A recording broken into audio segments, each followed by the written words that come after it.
नमस्कार।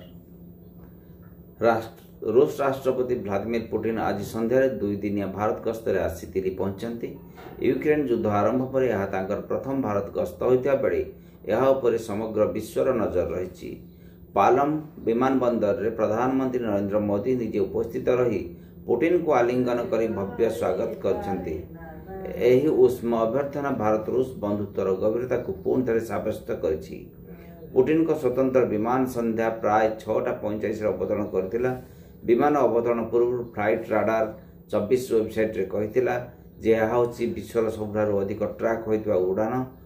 पुटिन दिल्ली विमान बंदर मोदी कार एकाठी यात्रा करथिले एवं 7 लोक कल्याण मार्ग स्थित प्रधानमंत्री सरकारी बासभवन में पहुंचथिले। पुटिन को कार और सोनाट मोदी टोयोटा फॉर्च्यूनर कार को अनुसरण करी यह पचर जाइथिला। पुटिन का सह उच्चस्तरीय सामरिक और व्यावसायिक प्रतिनिधि मंडली मध्य भारत आछंती। एही गस्त पई दिल्ली रो अभूतपूर्व सुरक्षा व्यवस्था ग्रहण कर जाइछि।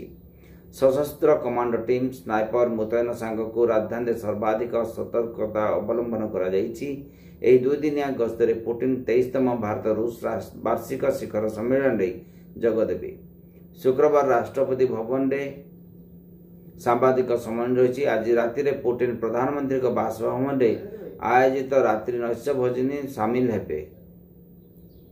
सामाजिक गणमाध्यम एक्स रे रूसीय भाषा ट्वीट कर मोदी लिखिछंती, मोर बंधु पुटिन को भारत रे स्वागत करी मु खूब आनंदित। आसंता काली तांको सहित अधिक आलोचना हो भारत और रूस बंधुता समय परिप्रेक्षित जहां आम लोकन को बहुत लाभ देइछि। आसंता काली भारत रूस मध्य ऐतिहासिक सामरिक चुक्ति स्वागत हेबो। आशा कराउछि S-400 बकेया यूनिट हस्तांतर, S-500 वायु प्रतिरक्षा व्यवस्था जोगाण, Su-57 स्टेल्थ युद्ध विमान एवं नौसेना पर नुआ सर्वाधुनिक सबमेरीन चुक्ति हेबार संभावना रही। परमाणु शक्ति क्षेत्र में विकास, अंतरिक्ष प्रजुक्ति और 2030 सुधा $100 बिलियन वाणिज्य लक्ष्य मध्य चूड़ांत हेब। चलित वर्ष द्विपक्षीय वाणिज्य $68.72 बिलियन अतिक्रम करिछि।